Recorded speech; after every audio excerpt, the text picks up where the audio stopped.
Ya, selamat pagi sahabat Merkuri. Saya Aldi Susanto yang senang sekali bisa kembali memandu Anda. Inilah talk show solusi SDM kita dan agak susah saya mengenalkan karena hari ini ada dua profesional tapi yang satunya ini karena rekanannya Bu Novi. Pagi Pak Aldi. Pagi, gimana kabarnya? Sehat, Pak Yo. Sehat Pak. Sehat Aldi. ya, sehat ya. Oke, ya bolehlah hari ini kita positioningkan Pak Yu ini dengan baju MSC gitu ya. Iya bisa. Meskipun jangan ditanya kegiatan-kegiatan. Karena pasti nggak tahu. Pak Yu sehat ya? Puji Tuhan sehat. Ya, puji Tuhan sehat. Dan narasumber tamu kita hari ini juga sehat-sehat.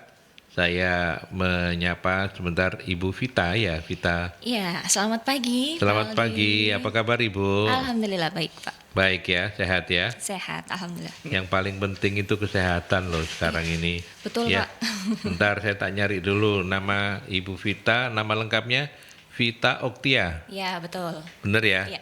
Tapi masih muda panggil Mbak aja ya. Mbak Silakan, Vita Oktia STMSM MSM. SRGE dari PT Gold Coin Indonesia. Iya, PT Gold. Bagi yang belum mengenal, Gold Coin ini apa Pak? Sama kayak Bitcoin gitu. Nah, beda. PT Gold Coin itu adalah PT manufaktur pakan ternak. Kami memproduksi pakan ternak yaitu pakan ayam, pakan bebek, pakan babi, dan juga ada Gold Coin Specialities itu memproduksi untuk pakan udang. Pakan udang. Ya, dan juga pakan ikan. Gitu. Oh, pakan-pakanan pokoknya ya. Pabrik di mana, Mbak? Pabriknya di Margomulyo, Pak. Di Margomulyo. Oh, udah lama ini Gold Coin. Sudah lama, dari tahun 1986. 1986 berdiri itu. Iya. Oh, nggak pernah duduk. Ini Pak ya. Ya kami tuh lebih terkenalnya di pakan burung ya, pakan burung gold coin. Gold Coin ya, karena mungkin lebih familiar dengan kita-kita ya. Artinya rumah tangga banyak yang pelihara burung gitu ya. Betul. Pak Yu pelihara burung nggak? Ya minimal satu. Pak Aldi. Loh kan harus itu. Iya Pak. Tapi nggak pelihara. Pak. Iya, nggak pelihara Gold Coin. So far so good Mbak. Kita Alhamdulillah. bisnisnya. Iya. Alhamdulillah ya. Alhamdulillah baik Pak. Oke. Nanti kita pengen belajar juga kaitannya dengan topik kita hari ini dari Gold Coin ya. Barengan suhu kita yang mulia Bapak Yohanes. Suhu tubuh Pak. Ya, ayo hari ini saya juga panggil Mas aja lah. Biar Iya, kita semuanya biar seimbang sehat-sehat ya. gitu ya. Biar mas-mas sama mbak-mbak Mas-mas sama semua. mbak-mbak. Mas yuk, hari ini kita bicara tentang sebuah topik yang isinya adalah pertanyaan, apakah kebahagiaan karyawan itu sama dengan engagement? Ha-ha. Ya. Ya. Jawaban singkatnya apa? Jawaban singkatnya mereka berhubungan, tapi tidak sama. Tapi tidak sama. Iya. Oke, sekarang kita mulai dengan apa definisi dan indikator dari engagement dan happiness itu seperti apa? Oke. Ayo. Kalau dari literasi yang engagement ini kan mestinya teori lama gitu ya. Dan happiness juga punya variabelnya sendiri, di mana ada yang namanya happiness index dan kemudian engagement juga punya parameternya sendiri. Ya. Nah, engagement itu kalau beberapa teori itu menggunakan parameter karyawan disebut engaged kalau mereka itu punya sense of purpose. Jadi ketika mereka bekerja itu punya tujuan atas pekerjaan yang mereka lakukan. Kemudian mereka itu juga punya perasaan berarti atas pekerjaan, hasil karya, hasil pekerjaan yang mereka kerjakan. Nah, itu yang kedua. Terus yang ketiga, mereka juga punya karyawan yang engaged, artinya mereka juga punya perasaan belonging terhadap pekerjaannya. Oh, jadi sense of belonging itu a part of engagement ya? Ya, gitu. Nah, kalau happiness sendiri itu kita melihatnya, kalau happiness itu mereka dilihat dari keterlibatan mereka, kesukaan mereka terhadap pekerjaan yang kemudian belum tentu seseorang yang happy itu engage. engage, iya Pak. Belum tentu yang happy engage. Tapi sebaliknya, kalau karyawan yang engage, Pasti happy. kemungkinan Besar lebih happy-nya, tinggi. kemungkinan besarnya happy gitu ya. lebih. Potensi untuk happy-nya lebih tinggi. Jadi bagi perusahaan yang lebih penting engagement ya. Oh iya, tapi bagi karyawan yang penting adalah happiness, Pak. Oh gitu. Ketemunya di mana? Di ego-egoan ini. Bos baik, disediakan fasilitas banyak gitu kan, Oke. tempat kerja yang seru, instagramable, itu membuat karyawan happy. Apakah kemudian membuat engage? Nah, Belum tentu. belum Nah, tentu. itu yang kita diskusikan pagi ini ya, Pak, ya. Oke. Mbak Vita mau menambahkan soal happiness dan engagement. Oke, kalau happiness itu seperti yang dikatakan dengan Pak Yo sebelumnya, karyawan mempunyai sikap yang positif dan bangga terhadap organisasi, kemudian kepercayaan karyawan terhadap hasil atau produk yang dihasilkan dari perusahaan, kemudian organisasi ini memberikan kesempatan karyawan untuk bekerja dengan baik, dan juga karyawan sendiri memiliki pemahaman yang luas terhadap pekerjaannya, dan juga organisasi menyediakan fasilitas pelatihan yang dapat meningkatkan pengetahuan dari karyawan. Seperti itu. Ya, itu happiness. Ya. Ya, kalau yang engagement Kalau yang engagement, sebenarnya hampir sama hampir gitu ya? sama. Hampir sama Hampir ya. sama. Oke, kurang lebihnya Kurang lebihnya seperti itu ya. seperti itu, Oke. Dan kemudian kalau pertanyaannya bagaimana bisa membedakan antara kebahagiaan yang muncul dari faktor eksternal ya, seperti tadi sebutkan tempat kerja nyaman, baik, itu bos yang oke gitu, dengan engagement yang sebenarnya terkait dengan pekerjaan atau dan komitmen karyawan, Pak Yo. Kalau terkait engagement yang terkait dengan komitmen karyawan, itu berarti motivasinya kan kita ngomong motivasinya intrinsik ya Pak ya. Motivasi yang keluar karena memang keinginan pribadi dan ada target yang mau dicapai pribadi. Tapi begitu motivasinya eksternal seperti yang tadi saya ceritain. Tempat kerjanya itu nyiapin kopi, pagi-pagi sudah disiapin jajanan, snack. Nah, kemudian bosnya juga baik, nggak rewel. Nah, itu kan yang memang dicari karyawan di tempat kerja. Itu sifatnya motivasi yang keluar karena dorongan dari luar. Nah, begitu yang intrinsik, ya karyawan ini menemukan motivasinya sendiri kenapa mereka mau bekerja mencapai target individu yang mau dicapai itu. Dimana ketika kita ngomong employee happiness ini, kebahagiaan karyawan ini lebih banyak terhubung dengan relasi sesama karyawan, baik sesama karyawan yang level maupun dengan atasan maupun dengan bawahan. Nah, itu happiness satu. Kemudian yang kedua, mereka merasa bermakna atas pekerjaannya, meaning of work istilahnya begitu. Nah, dan yang ketiga adalah suasana kerja yang barusan saya ceritain. Suasana kerja. Suasana kerja yang ya menyenangkan lah. Mau apapun sama bos didukung. Nah, itu akan memunculkan happiness begitu ya. Tapi belum tentu memunculkan engagement. Engagement, iya. Lebih karena apa orang-orang bisa menjadi engage ya Pak Yo ya, Koyo? Ini Bapak nyampur ini, Mas Yo, Pak Yo, Iya, Koyo.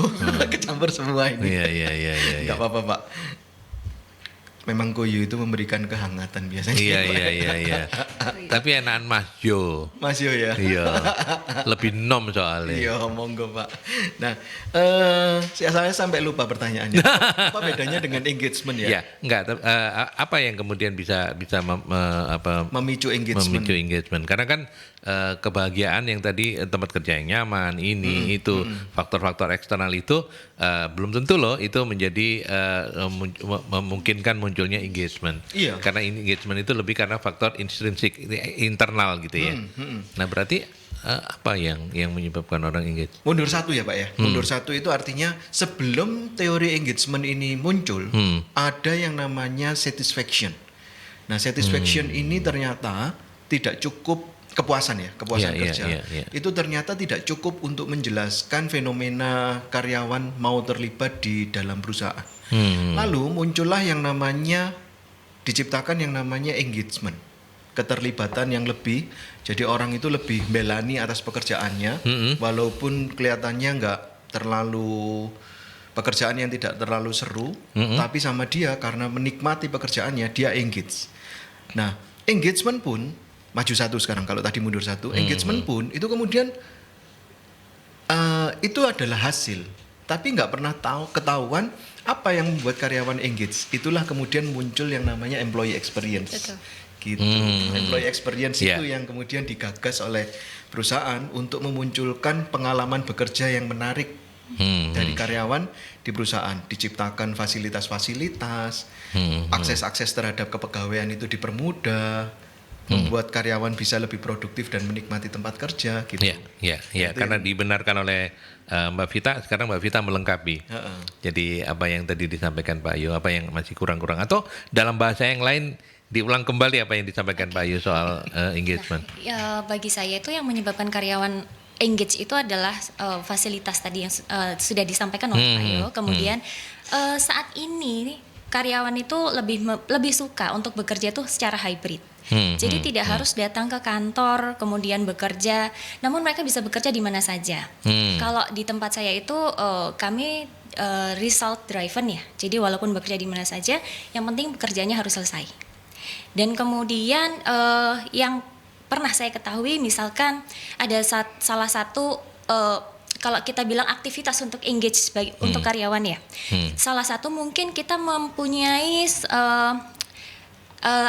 kegiatan nonton bareng misalkan, itu juga terutama untuk para Gen Z nih, kan sekarang ada misalkan nonton Deadpool, kebanyakan Gen Z nonton bareng, itu menyebabkan karyawan engage sehingga di situ ada muncul happiness kan. Akhirnya muncul happiness karena mereka senang dengan fasilitasnya, kemudian senang dengan kegiatan atau aktivitas-aktivitas yang ada di perusahaan.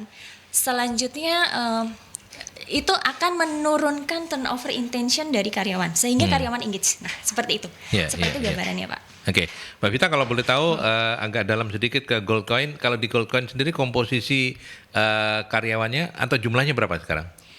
Existing berapa? Untuk Surabaya aja itu sekitar 150. Oh, ini ada di mana-mana ya? Ada. Selain Surabaya di mana? Ada di Surabaya, kemudian ada di Medan, ada di Bekasi. Kalau kantor pusat di mana? Kantor pusat di Bekasi.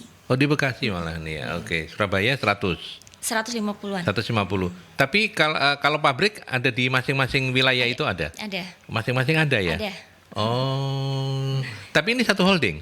Satu. Bukan beda pemilik, bukan ya? Bukan franchise juga bukan ya? Bukan. Jadi kalau untuk Goldcoin ini kami sekarang itu brandingnya adalah Aboitiz Foods. Apa itu? Aboitiz Foods itu headquarter kami ada di Singapura. Oh.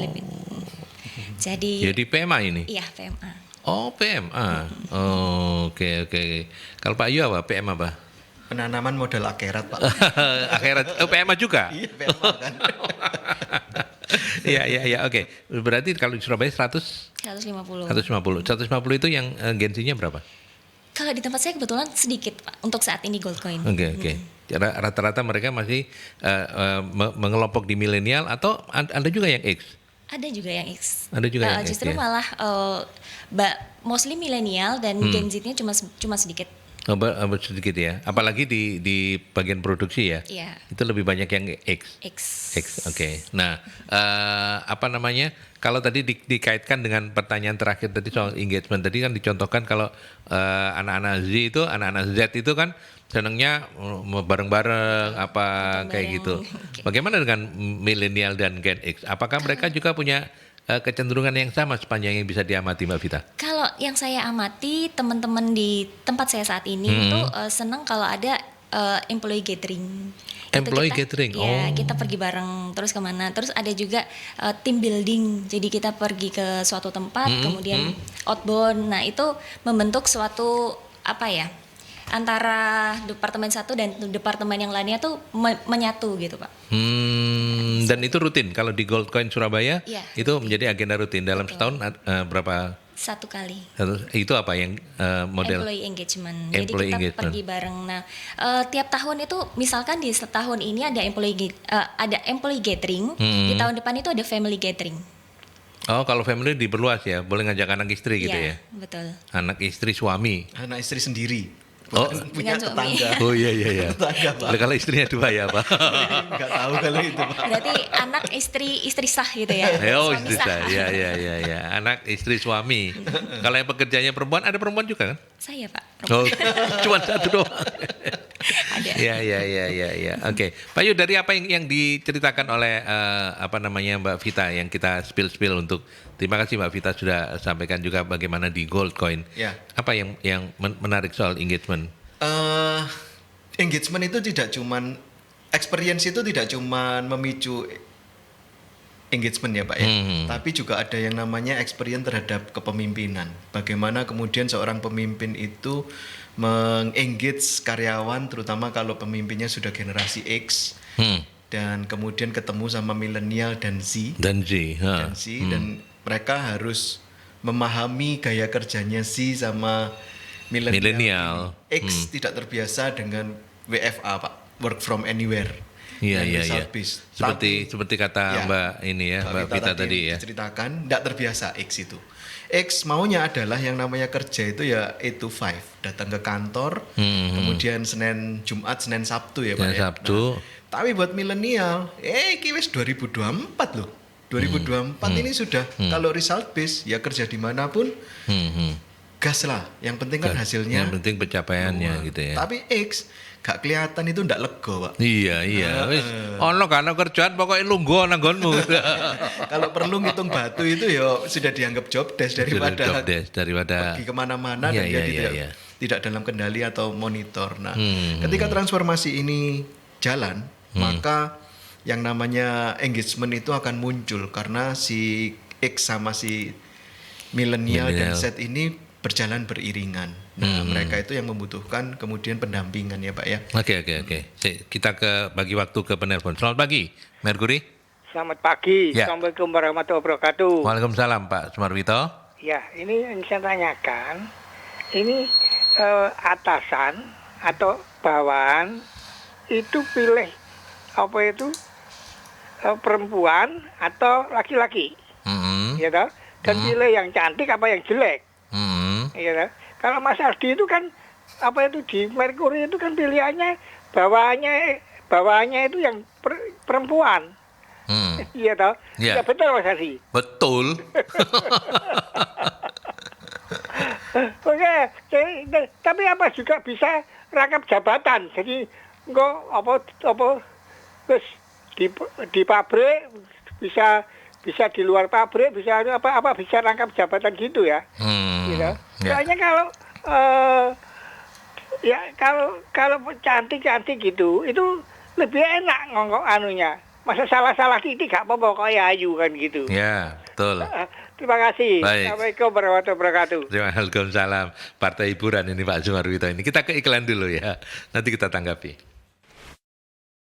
Ya, ini Bu Novi berkabar kalau sekarang ini sedang menunggu bentar lagi pesawat lanjut ke Sorong. Iya. Ya, jauh sekali Bu Novi ini tulennya, tidak pernah ngajak. Pak Yo mau ikut nih Bu. Ya, selamat pagi juga Bu Novi dan izin menyimak sebentar katanya pas transit di Ambon. Oke, lanjut Bu Novi, sukses untuk segala pekerjaannya begitu ya. Kita juga akan melanjutkan pekerjaan kita di sini. Masih bareng Mas Yo dan juga Mbak Vita. Tadi ada Pak Sumarwito yang nanyakan kalau cowok apa cewek kan sesuai dengan kebutuhan ya kalau di Goldcoin, gimana Mbak Vita? Cowok atau cewek memang betul sesuai dengan kebutuhan, tidak harus cowok dan tidak harus cewek karena di tempat kami pun ada cewek leader, bahkan ada ya banyak banyak sebagai leader. Kemudian rangkap jabatan, tadi maksudnya rangkap jabatan. Kalau di kami itu ada sistem ad hoc ya, jadi kami ada project, di mana project itu juga nanti kita membentuk strukturnya, siapa yang menjadi leader itu bisa menjadikan itu rangkap jabatan. Tapi sifatnya ad hoc ya. Ad hoc. Ya, selesai project selesai. Gitu. Apa biasanya yang dibentuk ad hoc kayak begitu? Apa program apa atau proyek apa Mbak biasanya? Proyek misalkan nih kalau di HR ada proyek untuk bikin job desk, jadi kayak kami semua departemen HR biasanya kan tidak hanya di HR aja, mungkin HR bisa mengepalai, tapi dari departemen lain melibatkan pihak-pihak lain, betul. divisi lain, makanya kemudian bentuknya ad hoc gitu ya. Oke, menarik ya, ad hoc ya. Ada komentar soal ad hoc ini? Saya tertarik soal ad hoc ini. Ad hoc ini tidak mudah untuk dijalankan di semua perusahaan. Betul, Nah, kalau betul. perusahaan itu memang bisa menjalankan ad hoc, itu artinya mestinya engagementnya akan cukup baik karena berarti kan karyawan kerja double tapi belum tentu ada additional reward. Ya, Tapi kalaupun ada ya. additional reward, yaitu akan sebagai bagian dari employee experience di mana itu juga bagian dari karyawan itu mengembangkan diri di luar pekerjaan utamanya. Nah,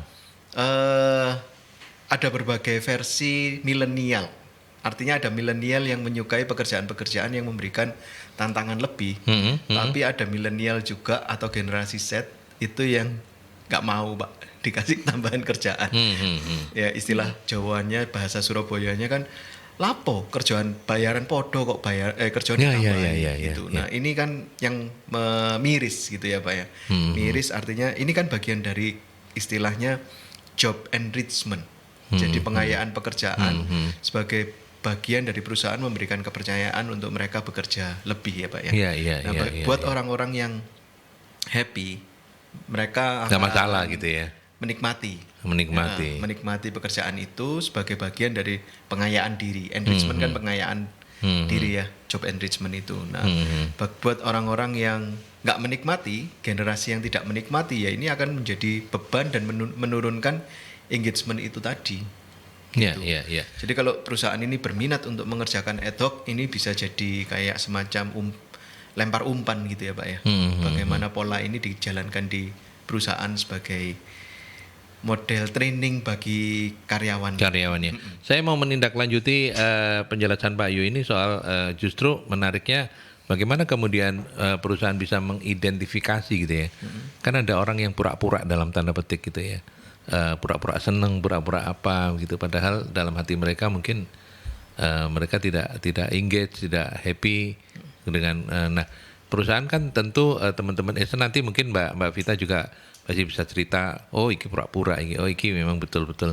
Nah kalau dari Pak Yo sendiri, bagaimana kemudian organisasi bisa mengidentifikasi itu? Organisasinya tidak bisa mengidentifikasi. Yang bisa mengidentifikasi adalah atasan. Atau manajemen. Pimpinan sebagai perwakilan manajemen dari sebuah organisasi. Nah, apa yang bisa diperhatikan oleh manajemen atau dalam hal ini pemimpin di organisasi itu atasan ya istilahnya Pak Sumarwito itu ya. Kalau atasan, orang pura-pura itu tidak bisa konsisten Pak. Artinya terlalu berat untuk konsisten selama lebih dari 1 bulan atas kepura-puraan itu. Gitu ya. Nah, biasanya meleset. Nah, biasanya suatu ketika pasti akan kelihatan gitu ya, aslinya gitu ya. Aslinya akan kelihatan. Jadi kalaupun dia terpaksa pura-pura, ya harus punya energi yang cukup kuat untuk pura-pura selama rentang waktu yang sangat panjang. Nah, kalau dia misalnya memang menikmati, maka pura-pura itu akan nampak dari perilakunya, Pak. Nah, menjaga konsistensi perilaku supaya kelihatan dia tidak pura-pura dan menikmati pekerjaannya, itu akan nampak kok, Pak. Kita akan bisa merasa ini orang yang niat sama ini orang yang engage, ini orang yang happy, atau ini yang orang pura-pura engage, pura-pura happy. Gitu. Ya kayak cinta lah ya Pak ya. Kayak cinta pura-pura ya. cinta sama sungguhan cinta. Iya. Suatu saat yang namanya pura-pura itu pasti akan orang nggak bisa selamanya pakai topeng gitu ya. Suatu ketika pasti itu. Mbak Vita sudah mau kasih tahu. Kalau di Gold Coin sendiri ada nggak kasus kayak begini? Mau nggak silakan. Jadi kalau menurut saya keterlibatan dari seorang leader itu penting. Jadi kita kalau di tempat saya itu ada namanya one on one antara atasan dan bawahan. Tim leader dan tim member. Jadi mungkin bisa setiap bulan sekali mengadakan one on one. One on one. Ya, ditanyain atau kita deep dive menggunakan wawancara yang mendalam. Bagaimana perasaan kamu? Kemudian kita lihat dari KPI, mana KPI yang sudah tercapai dan mana yang belum tercapai. Jika belum tercapai apa kendalanya? Itu nanti kita akan sharing dengan atasan dan dari situ jika ada kendala atau hambatan kita mencari jalan keluarnya bersama seperti itu. Selanjutnya biasanya nih orang-orang itu kalau menerima kritikan akan jadi defense ya. Tapi di kami ada budaya itu namanya feedback is a gift.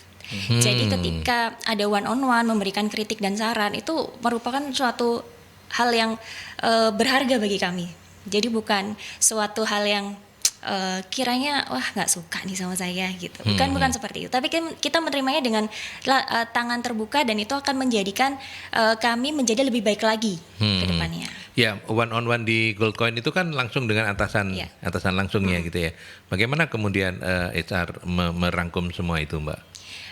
Kalau dari HR sendiri kami melihat ada one on one dengan masing-masing atasan, kemudian kami dari HR itu berkoordinasi, kami sama head dev Itu kita melihat biasanya kan ada review KPI, bagaimana KPI-nya si para tim mereka masing-masing. Jika memang ada nilai yang sekiranya itu masih di bawah, misalkan kita pakai range 3 nih, kemudian ada yang di bawah, ada yang 2 ataupun 1, itu kita melihat kenapa, kendalanya apa dari si karyawan ini hingga mendapat nilai 2. Dan jika mungkin dalam beberapa kali mendapatkan nilai 2, di kami itu ada namanya program development.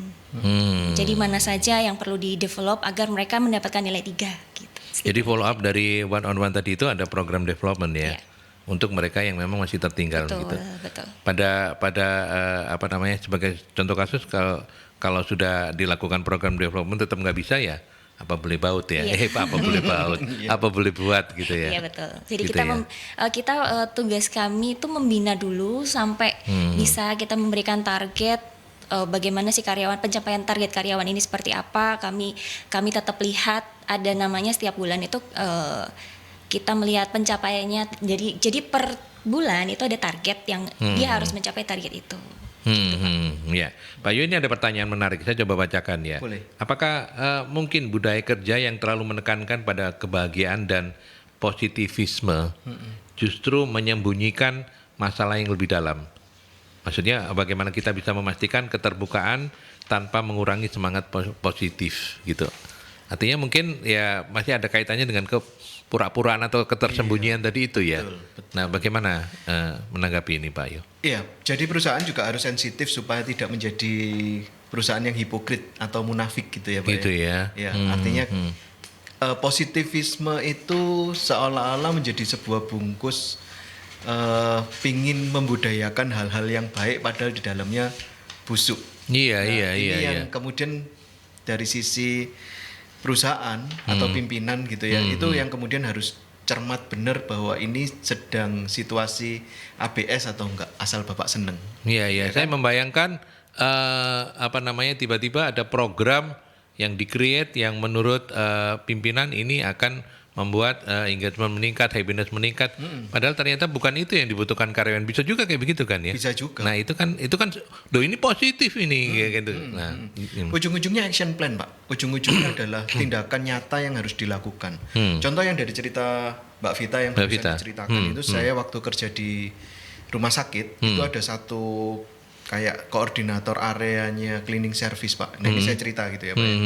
Ada satu koordinator cleaning service yang saya akan mention namanya karena beliau menurut saya walaupun cleaning service, buat saya dia itu berjasa luar biasa untuk menunjukkan engagement sama dedikasi terhadap pekerjaan, terus sama organization commitment itu menunjukkan.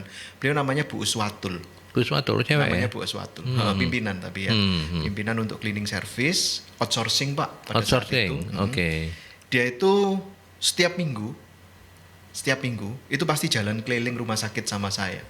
Dia selalu menanyakan begini, Pak, ada masukan untuk saya? Karena memang kerjanya bagus, gitu. Karena memang kerjanya bagus, saya akan puji dia. Gitu. Enggak Bu Us, ini sudah bagus.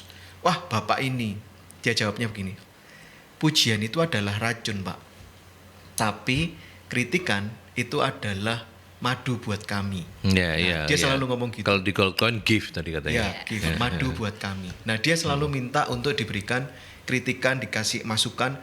Action plan-nya seperti yang tadi kita sempat bahas ya, Pak. Action plan-nya adalah setiap saya memberikan masukan, dia itu langsung akan feedback-kan ke anak buahnya. Anak buah. Jadi dia koordinator area, dia punya staff koordinator untuk shift. Dia selalu membriefing koordinator shiftnya untuk membagi ke anak-anak lapangan. Dia selalu ngomong gini, Rek, kene iki, jadi teman-teman kita ini itu makan dari keringetnya teman-teman yang kerja di lapangan. Ayo kita sebagai pemimpin memperhatikan mereka. Nah, kan menarik kan ya Pak ya. Setelah itu teman-teman yang di lapangan, yang di operation, training tiap hari Pak, untuk mengulang training hanya untuk masuk ke kamar rawat inap itu bagaimana, bersihin kamar itu bagaimana, hafal Pak. Tapi di training terus supaya dipastikan tidak punya kesalahan. Dan anak-anak seneng Pak digituin. Karena kan merasa ada sesuatu yang dikembangkan dari mereka dan dijaga konsistensinya. Nah itu yang membuat engage. Jadi timnya itu menjadi tim yang sangat solid gitu. untuk membuat engagement itu tadi. Meskipun memang tidak mudah ya. Bu Ya, ada Uswatun, konsistensinya. Uswatul apa Uswatul. Bu Uswatul ini kan satu contoh sukses gitu ya. Tapi kan banyak yang tidak, menurut saya ya, tapi saya nggak tahu benar apa enggak. Tidak banyak pimpinan yang bisa kemudian menggali apa sih yang bawahannya butuhkan kayak gitu. Belum tentu semua leader bisa melakukan itu, benar nggak Pak? Betul. Nah, seperti apa untuk membantu teman-teman leader ini agar mereka bisa apakah membangun kedekatan one on one tadi seperti yang disampaikan atau seperti apa? Ya benar. One on one itu salah satu ketika kita melakukan proses coaching di perusahaan. Nah itu bagian dari sisi leadernya akan menumbuhkan engagement dari dirinya sendiri. Karena pada saat coaching itu kita juga mendidik diri kita sendiri kan. Nah itu yang menjadi istimewa supaya si pemimpin ini itu juga menikmati proses membimbing anak buahnya, dan anak buah itu merasa diperhatikan dengan proses one on one-nya dia sendiri. Nah itu yang perlu dibangun ya Pak ya di perusahaan. Sebelum kita ke iklan, saya ke Mbak Vita. Mbak Vita, bagaimana memastikan keterbukaan tanpa mengurangi positivisme? Semangat positif. Yang pasti komunikasi itu harus terbuka, ya kan Pak? Komunikasi. Jadi kalau misalkan nih kita sebenarnya mengkritik orang tapi tanpa mengurangi rasa positif itu mungkin bisa dengan kotak saran ya anonim, kemudian ada namanya survei kepuasan secara berkala untuk karyawan, kemudian ada tadi yang disebutkan itu ada program mentoring, dan selanjutnya program kesejahteraan karyawan. Seperti itu ya, itu beberapa hal yang bisa dilakukan. Oke, kita break lagi Mbak Vita. Mas kita break ke iklan dulu ya sebelum kita lanjutkan kembali. Oke, kita lanjutkan kembali dan sekarang ini kita sudah masuk di sesi terakhir ya. Ngobrol sama para narasumber ini nggak kerasa, waktunya cepat sekali. Jadi sebentar saya mau cek, ada Mas Bayu ini yang pertanyaannya gini, Mas Yo dan Mbak Vita. Mana yang lebih utama diterapkan dalam perusahaan, target terpenuhi, engagement atau happiness? Kalau bisa semuanya ya, Mbak Vita dulu, silakan. Semua terpenuhi karena kalau target kinerja itu kan berhubungan dengan KPI kita yang setiap tahun akan dinilai dan juga akan relate dengan kenaikan gaji dan bonus ya. Kemudian engagement itu bagi kami di dalam organisasi itu penting karena dengan adanya engagement maka turnover intention itu akan rendah. Jadi karyawan tidak keluar masuk. Dan sedangkan untuk happiness itu penting juga bagi masing-masing karyawan. Nah, kita kalau ngomong happiness itu berarti ada di individu. Nah, yang menciptakan happy, motivasi itu kan sebenarnya orang lain hanya mensupport, tetapi munculnya ada dalam diri kita masing-masing seperti itu. Gitu. Iya. Oke, Pak Yo melengkapi. Ya, setuju aku. Jadi situasinya target perusahaan itu juga akan terpenuhi ketika happiness sama engagement itu kita bangun. Sementara pertanyaannya biasanya begini, apakah happiness sama engagement itu harus semua yang berbudget? Gitu, yang ada duitnya. Oh enggak kok.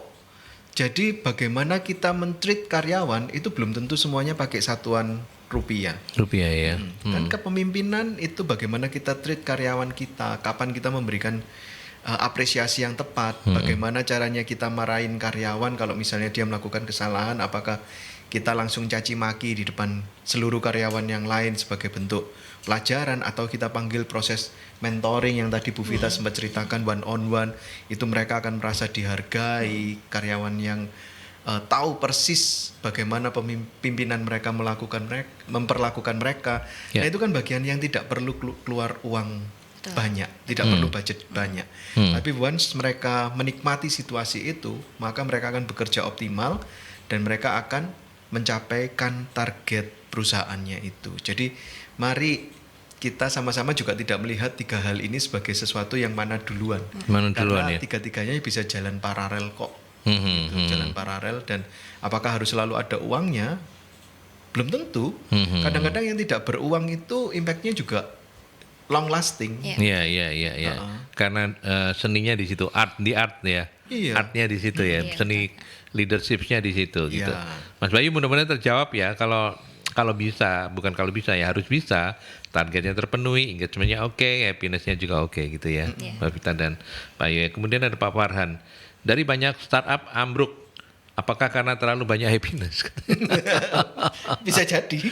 Monggo silakan Pak Yo dulu, nanti mungkin Mbak. Jadi ya beberapa fenomena beberapa tahun terakhir ini, apalagi ketika kita sebelum COVID dan saat COVID, ada beberapa reels TikTok yang kemudian memamerkan kantornya betapa indah, ada fasilitas makan sepuasnya, snacking bar yang bertebaran di mana-mana. Yang berbarian gitu ya. Gitu. Terus meja kerja yang sangat estetik, ya kan? Nah, ternyata apakah itu ya itu budaya yang diterapkan oleh startup untuk memancing tenaga-tenaga kerja yang menurut mereka kompeten, gitu. Tapi ternyata setelah proses rekrutmen itu tidak bisa memaintain dari sisi engagement karyawan yang impact to productivity. Nah, ini yang kemudian menjadi blunder ya untuk startup. Blunder untuk startup sehingga biaya ketenaga kerjaan mereka, artinya biaya belanja pegawai mereka habis untuk memaintain perasaan.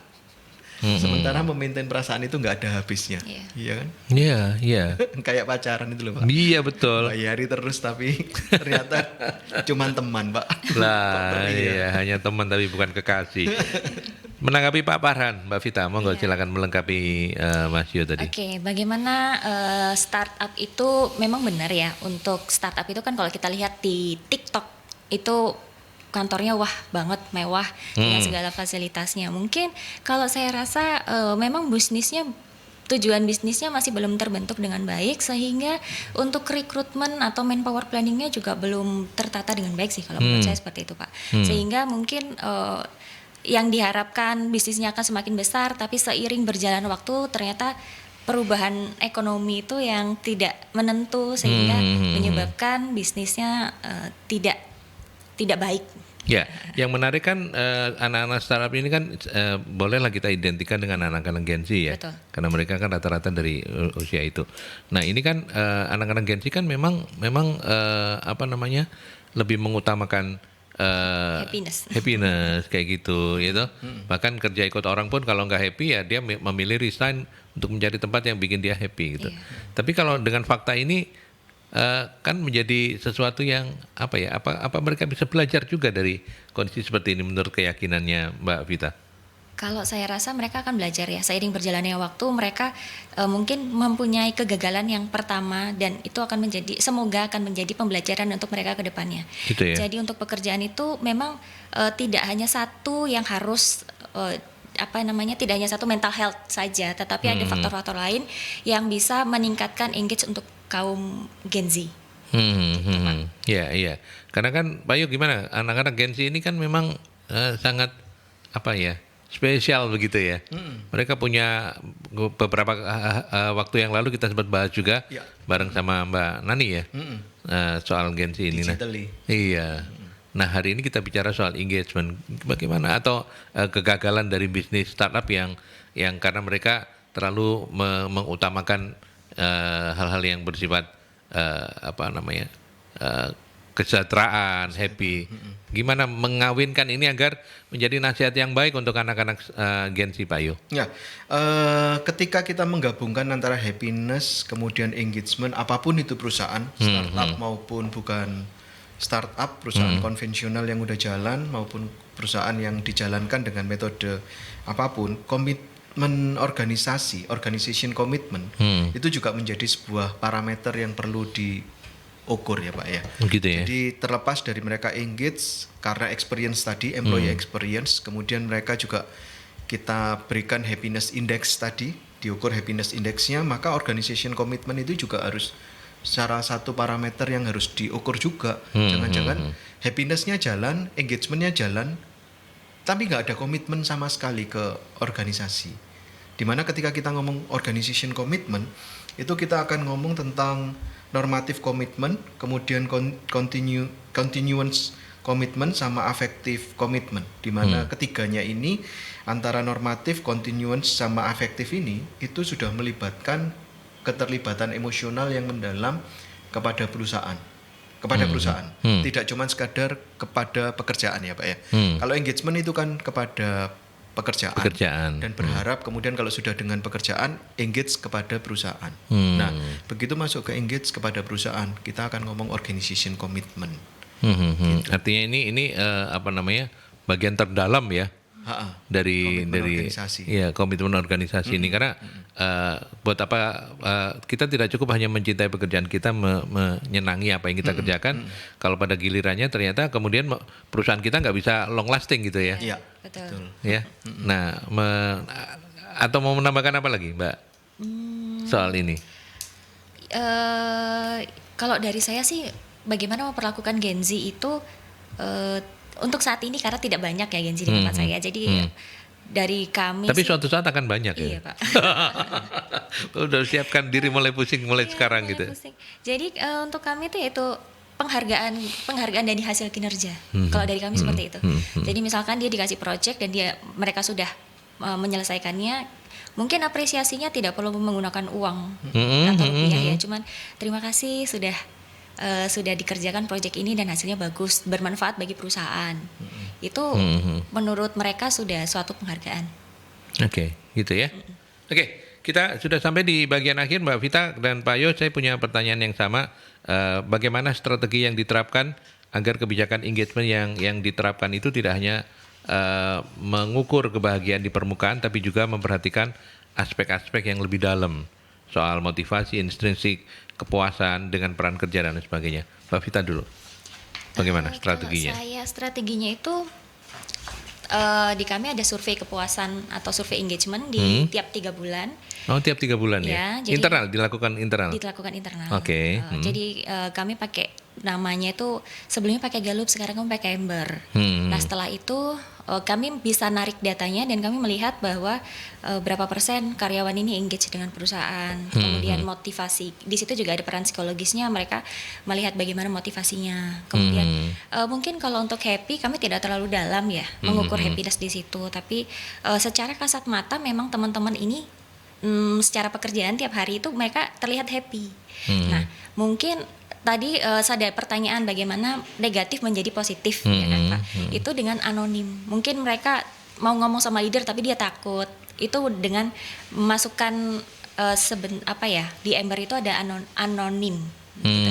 Jadi mereka bisa Jadi tidak menyebutkan identitas ya. Oh, ini pakai apa namanya?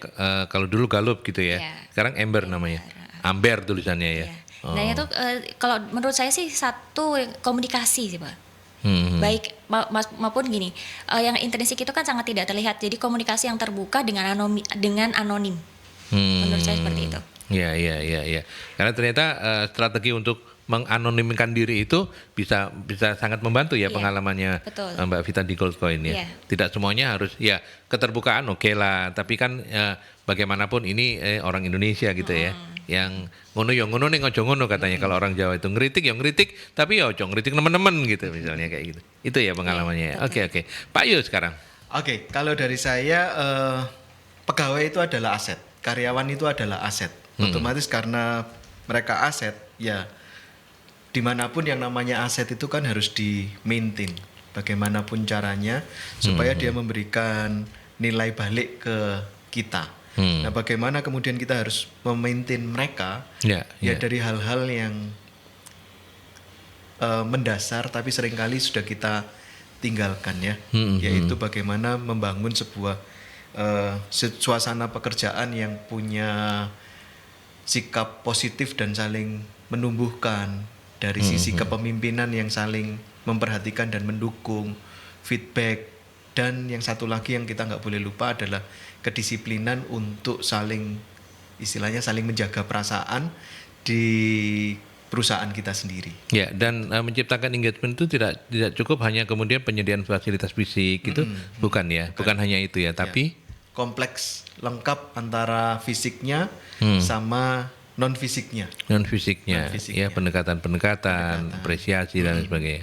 Oke, terima kasih banyak untuk para narasumber. Yang pertama untuk Mbak Vita ini ya, dari PT Goldcoin Indonesia. Nama lengkapnya adalah Vita Oktia, STMSM, SRJE, PT Goldcoin Indonesia. Mbak Vita matur nuwun ya. Ya, sama-sama Pak. Sukses selalu untuk Amin. Goldcoin, sehat-sehat terus ya. Amin, ya Rabbal Alamin. Koyo, thank you ya. Siap, Pak Aldi. Oke. Mudah-mudahan kawan-kawan kalau Bu Novi nggak bisa jadi ada pemain penggantinya gitu. Iya. Terima kasih banyak Pak. Terima kasih Pak Aldi. Iya, Terima oke. kasih Bu Vita. Kita ketemu lagi dalam talk show Solusi SDM selanjutnya. Terima kasih, saya mewakili para narasumber mohon pamit. Sampai ketemu dalam talk show Solusi SDM selanjutnya. Dah. Bye-bye.